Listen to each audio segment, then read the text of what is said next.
Stand by for crime.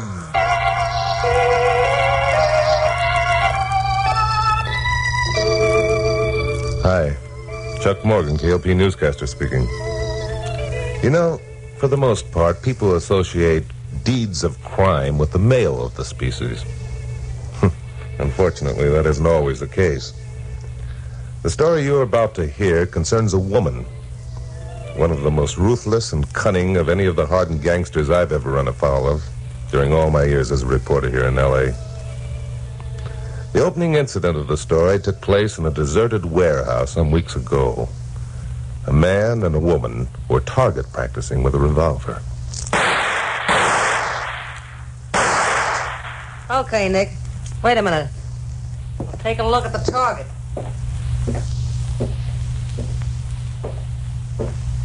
How am I doing? You're doing all right, Nicky boy. 8 bullseyes out of 10 shots. Yeah? Not bad, eh, Trixie? Not bad at all. I figured you'd get better with a little practice. Guess we can handle that bank job anytime now. Bank job? Yeah, First National Trust, remember? Yeah. Yeah, I remember. Look, Trixie, let's forget the bank job, huh? I got an in on the numbers racket with Bugs Flambeau. Bugs Flambeau, that small-time punk. Okay, then we'll get into something else. Banks is out of my line, Trixie, honest. Well, they're going to be in your line from now on, chum. Get that and get it straight. Oh, listen, Trixie. You listen. Trixie Talbot, don't waste your time on nobody and then let them walk out in the sea. Nobody. Okay, Trixie, okay. You tied up with me so as I'd get you out of the small time. Okay. So I went to work and began teaching you the angles. All right. So now we're ready to move and you ain't Welshing, see? You didn't say nothing about a bank job. Didn't I? Well, I'm saying it now. It's the First National Trust tomorrow at noon. Or do you still want to go back to the numbers racket? Trixie, you wouldn't... Wouldn't I, Nicky boy? I guess you don't know Trixie Talbot. See what I mean? Yeah, I see. 4 of them right in the bullseye. You're good all right, Trixie. You're darn right I'm good. I got a reputation and I'm keeping it. Nobody ain't gonna say they walked out on Trixie Talbot. She can't afford to have that kind of talk going round. I get it, Trixie. You got your reputation to think of. I like you, Nicky boy. I figured you were smart. I figured we could go places together. That's why I let you come in with me. Sure, Trixie. You give me a chance, all right. I ain't forgetting it. Come here, Nicky boy. Yeah, Trixie. Put your arms around me. Yeah. See what I mean, Nicky boy? Yeah. You're all right, Trixie. I'm crazy about you. That's better. We'll get along. Sure, Trixie. We'll get along all right. Tomorrow at noon, we begin moving in on the big time. We start going places. You and me. Tomorrow at noon.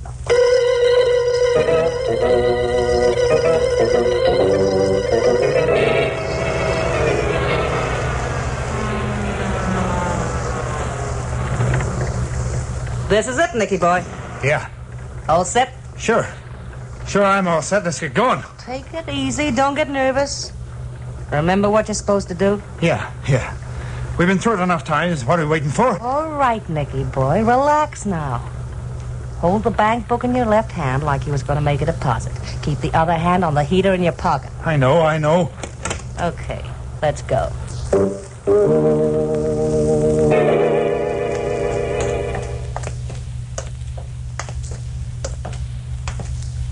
Hey, there's a cop. Shut up. That guy'd fall over in a faint if he thought there was going to be a stick-up. Here we are, dear. Give the man your book. Yeah. Okay, pal.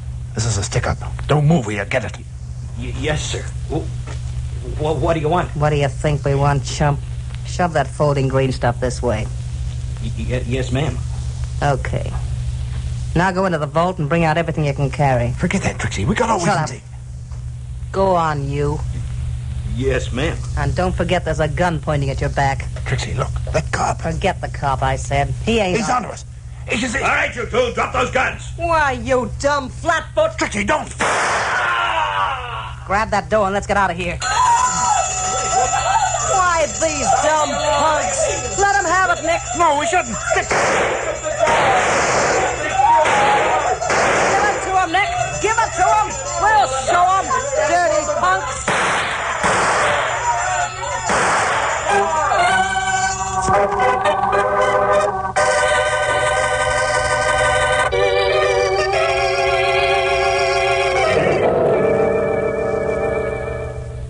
Lieutenant Bill Miggs of police headquarters dropped into my office to tell me about the robbery and the murders.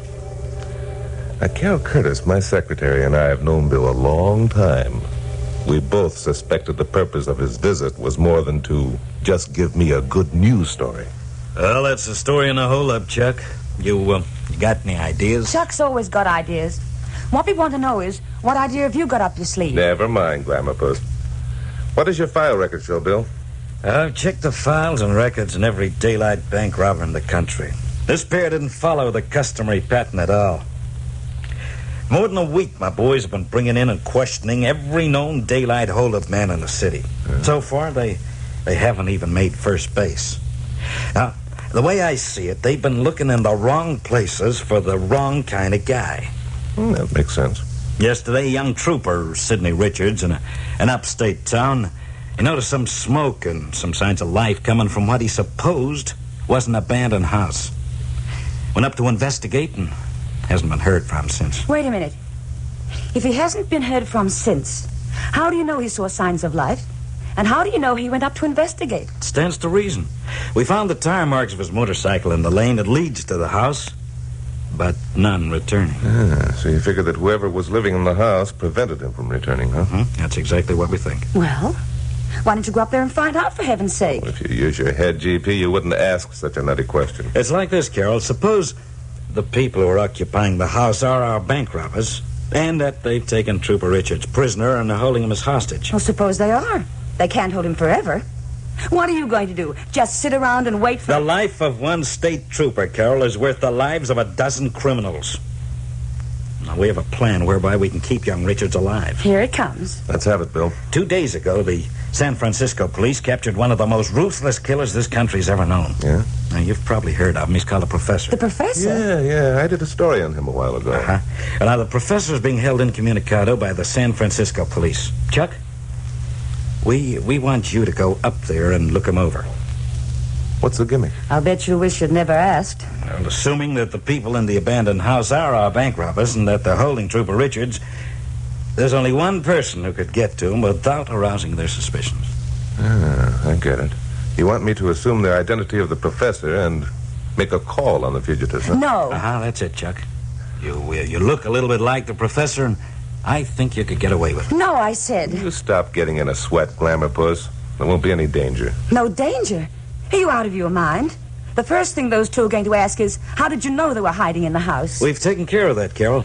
2 days from now, there'll be a daylight holdup in the neighboring town of Bolton. Crime will be laid to the Professor. The Professor? But you said... Crime will only be attributed to the Professor. Newspaper, radio broadcasts will attest to that fact. Yeah, that's a good idea. I could use the story myself. Uh-huh. You see, Glamourpuss, it'll be only natural for the Professor to take refuge in the abandoned house. That's it. Now, these two fugitives did, and why not the Professor? I still say it's crazy. What if they've met the Professor before? What if It isn't likely that any small-time operators would know a big shot like the Professor by sight. He'd be careful not to let him. No, I won't buy that. Chuck can't go. Listen to her. Now, listen, GP. Don't you realize a man's life's at stake? Yours will be, too, if you're sucker enough to agree to this plan. Anyway, your birds might have flown by the time you got there. Not a chance. The house has been watched night and day. You're outvoted, GP. Suppose you pipe down. Okay, go ahead. Get yourself murdered. See if I care. If I don't go, Trooper Richards will be murdered. Well, then, I'm going too. Now, isn't that bright? You sit down at that typewriter and get to work. Chuck Morgan, don't you manhandle me. I haven't touched you. Come on, Bill. Let's catch a plane for San Francisco. Right. Chuck! No, come back here. So long, GP. Take it out on the typewriter. Oh, that dizzy idiot. If he thinks that Well, I'm not, but I won't. And he'll wish he hadn't.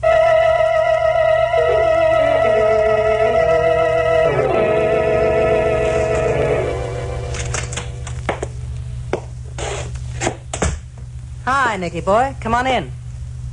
How's Trooper Richards this morning? Okay, I guess. Look, Trixie, do we have to keep that guy tied up all the time? Do we have to keep him tied up? Nicky boy, sometimes I think you got softening of the brain. Okay, maybe I have. Maybe having to stay here cooped up in this lousy dump's driving me nuts. Maybe... Shut up. No, I want to get out of here. I was a sucker to listen to you in the first place. You got anything else to say, Nicky boy? Oh, Trixie, put that gun away. Yeah, I'll put it away. One more crack out of you, chum, and the next time I won't miss. Okay, Trixie. Okay. You don't need to worry about me. I better not need to worry about you, you dumb punk. Why, if it wasn't for me, you'd be cooling your heels in a cell right now. I know it, Trixie. You're right. Forget I said anything, will you? If we could only get out of here. We'll get out when the heat's off, not until. But suppose they find us. Don't be a dope. I've had this hideaway case for weeks. Nobody won't find us here. The motor cop did. All right, so the motor cop found us. Why? Because you were dumb enough to light a fire. Why, just for that I ought to shoot your ears off. Okay. I already admitted it was my fault, didn't I? That's a big help admitting it. How do I know you won't pull some other dumb trick? I won't, Trixie, so help me. You wouldn't want to. How long do we have to stay here anyway? Well, maybe tomorrow, maybe the next day. Depends on how things look. 2 more days. Look, Trixie, that cop's going to be missed. They'll come looking for him. Let him. We're in the driver's seat no matter which way you figure it. Anybody comes here looking for that cop, we make a deal with him. His life for ours. Now quit worrying, will you? We're doing okay. I guess you're right. Besides, if they was looking for the cop, we'd have heard it on the portable radio. Sure we would. Turn it on. Let's have some music. Okay, Trixie. And it has now become definitely established that the lone bandit who shot and killed the paymaster at the Roberts oil fields was the gangster known as the Professor. State police are making an intensive search of the countryside near Bolton. Well, how do you like that? The Professor's operating again. And in Bolton, too. The Professor? I thought he was laying low after the Chicago job. Looks like he got tired of laying low. Huh. Them dumb cops thinking they can catch the Professor. Nicky boy, there's a character I'd like to meet. Him and me could go places together. Yes, sir. There's a guy who's got what it takes. You ain't never met him, Trixie? Of course I ain't, and there's few that have. He's a smart operator, that lad. Nicky boy, you ought to study the Professor's technique. Maybe you'd get someplace. Ah, Trixie, ain't I doing all right? That Professor. Yes, sir. Him and me could really go places together. Hey, Trixie, listen. It's an automobile. Look, it's coming up the lane. It's the cops. I knew they'd... Shut up. They'll get us. We ain't got a chance. I knew they... Shut up, I said. You dumb cluck. That ain't no cop. What do you mean? It ain't the cops. Because there's only one of them. You think a cop would come driving up here in broad daylight like that? A trooper did. Nuts. This is some punk who's lost his way or maybe wants a drink of water or something.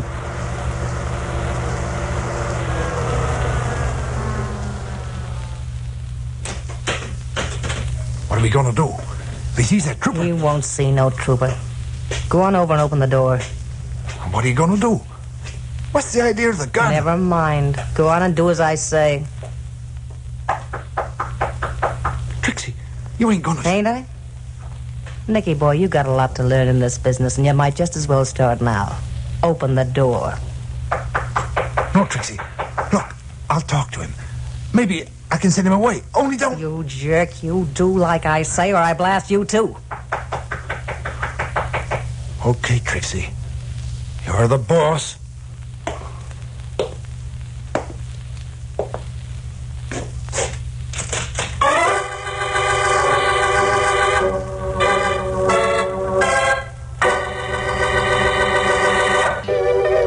Now, the conclusion of Stand By for Crime.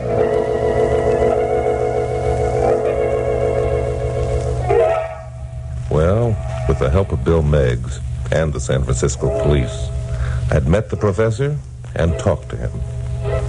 He was a tall, soft-spoken man with an excellent command of the English language, which I suppose was responsible for his nickname. The fake bank robbery was pulled, and my broadcast on it recorded. I was then given a black bag full of money, which I was still carrying when I knocked at the door of the deserted house. Yeah? What do you want? Oh, for a moment you rather startled me. I thought there was no one at home. What do you want? I was wondering if I could use your telephone. You see... Tell him to come in. Come on in. Of course. Thank you. Oh, I beg your pardon. I didn't know there was a lady here. You guessed right, there ain't. Okay, who sent you? Sent me? I don't believe I understand. You see, I was on my way Come on, quit stalling. Before I bump you off, I want the answers to a few questions. Bump me off? Do you mean you intend shooting me? You catch on fast, copper. Copper? My dear young lady, are you referring to me as a police officer? Busty, you sure put on a smooth act. Hey, Nick. Yeah, Trixie? See what he's got in that bag. Okay. Give me the bag, bud. No, just a moment. Give him the bag. But... Very well. Here you are, my man. Thanks. What's in it, Nick? Jeepers! Well, what is it? What is it? Take a look. Well, I'm... Greenbacks, bundles of them. Ah, come. There isn't so much there. I call that my small change purse. Small change? Say, who are you, anyway? Trixie, I know. That radio broadcast. The professor. Wait a minute. Let me look this lug over. Did the radio broadcast give a detailed description of the Professor, Trixie? How do you know my name? My dear girl, your associate here has called you Trixie at least 3 times since I entered the house. Oh, he did? And you referred to him as Nick. Trixie and Nick. Could it be... No. Trixie Talbot would never allow herself to become involved with... Forgive me, I've said too much. You ain't said nothing. What's the matter with Trixie Talbot? There's nothing the matter with Trixie Talbot. Oh, I get it. Hey, Nick. Yeah, Trixie? Go on outside and take a look around. Oh, look. Ain't I here? Go on, quit arguing. Okay, Trixie. You don't have to get sore. That's better. Now shall I finish what I was about to say, Trixie? You don't need to. I know. So you're the professor, huh? At your service, my dear. I like that. At your service, he says. Yes, sir. Professor, you're just like they said, a real gentleman. Thank you, my dear. Sit down, Professor. Over here. Thank you. We got a lot to talk about. Yes, sir. We got to get acquainted.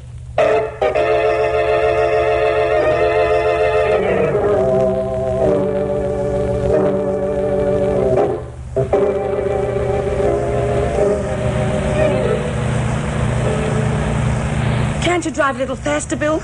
Chuck may be dead by now. If he's dead, then there's no need of driving faster. Very funny. You cops are all alike, cold-blooded. Take it easy, Carol. Your boyfriend can take care of himself. I'm worried. One of those hold-up artists was a woman, don't forget. Ah, so that's what you're worried about. Well, that and other things. What other things? Well, suppose Chuck doesn't get away with his elect. Suppose they know he isn't the professor. In that case, as you yourself pointed out, he's dead. Oh, you... Sorry, but there's no need getting into a sweat until we know there's something to worry about. Bill Miggs, you're heartless. Either that or you've never been in love. Well, there it is. There what is? Oh, the house. You sure? Sure, I'm sure. I've checked it enough times during the past few days. What are we stopping for? Aren't we going up there and save Chuck? Oh, sure. We'll drive right up the lane, blowing the horn so they'll know we're coming. You don't have to be sarcastic. Bill, I'm scared. So am I. Okay, how'd you get? What are we going to do? Don't know yet. Let's take a look around.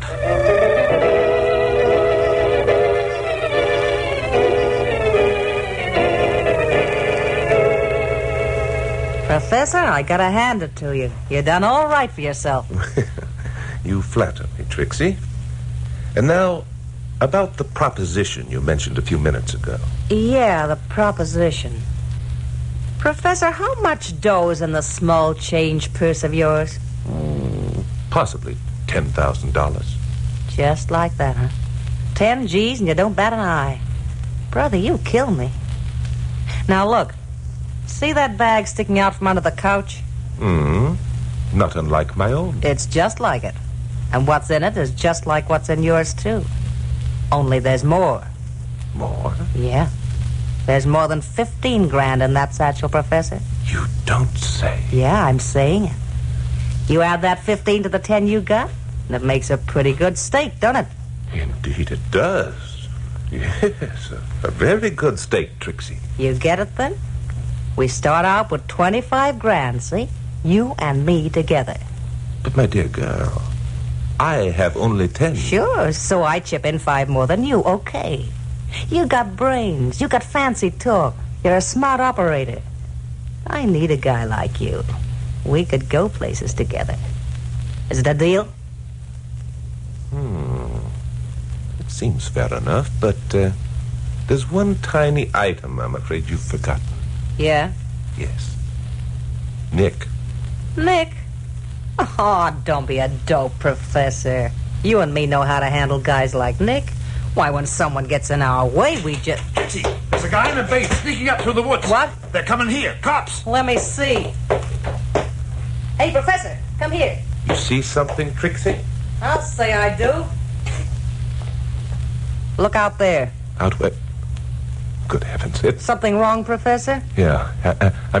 Put the gun away, Trixie. You can't... Friends of yours, maybe? Yeah, they're a couple pals of mine. What was that? Sounded like it came from the next room. It did. It's the state trooper. Maybe he's getting loose. Shall I go look, Trixie? Young Sidney Richards, eh? So he's still alive. How'd you know about him? I read about it in the newspapers, heard it on the radio. You never. It wasn't in no newspapers, and it wasn't on no radio. Trixie, he's Shut up, Nick. So, Mr. Professor, you thought you could put one over on Trixie Talbot, huh? Trixie, my girl, I think the time has come for us to be frank with each other. Yeah? Nick, Yeah, Trixie. go out the back way and take care of them two outside. Stay here, Nick. If you do as Trixie says, you'll regret it. I'm telling you. Pipe down, you. Go on, Nick. Do like I say. Listen, Trixie. You gonna obey orders, Nicky boy? I'm going, Trixie. You don't have to get sore. Now, Professor, this is going to be a pleasure. You'll get twice as much pleasure if you let me explain who I am. For a guy who's going to be rubbed out, you got a nerve, mister. Who are you, anyway? The name is Morgan. Chuck Morgan, the newscaster. Chuck Morgan? Well, what do you know? I thought that voice sounded familiar, but it doesn't... Well, that takes care of your friends, Mr. Morgan. You got any prayers you want to say before you join them? I've got a lot of things up. That you, Nick? Come on in. I want you to watch this. Tough, Trixie. That guy behind you isn't Nick. No? Don't try to kid me, pal. All right, Nick, speak up. The name isn't Nick, lady. Drop the gun. Why, you... Too bad, Trixie.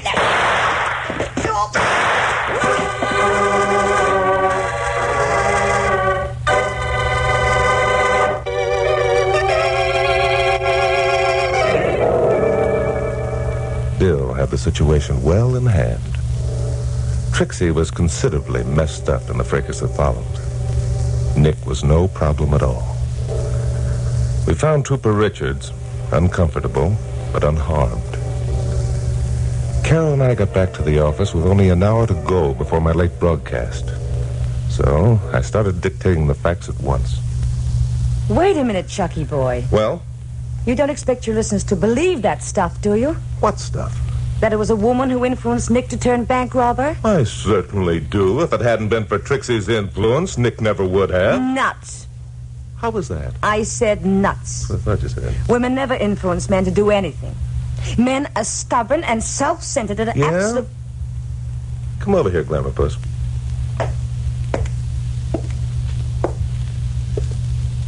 Well, I am about to demonstrate that your theory is cockeyed. no kidding? No kidding. Now, I'd planned on going bowling after tonight's broadcast. Why don't you influence me to take you out dancing instead? Hey, that's a good idea. Pucker up.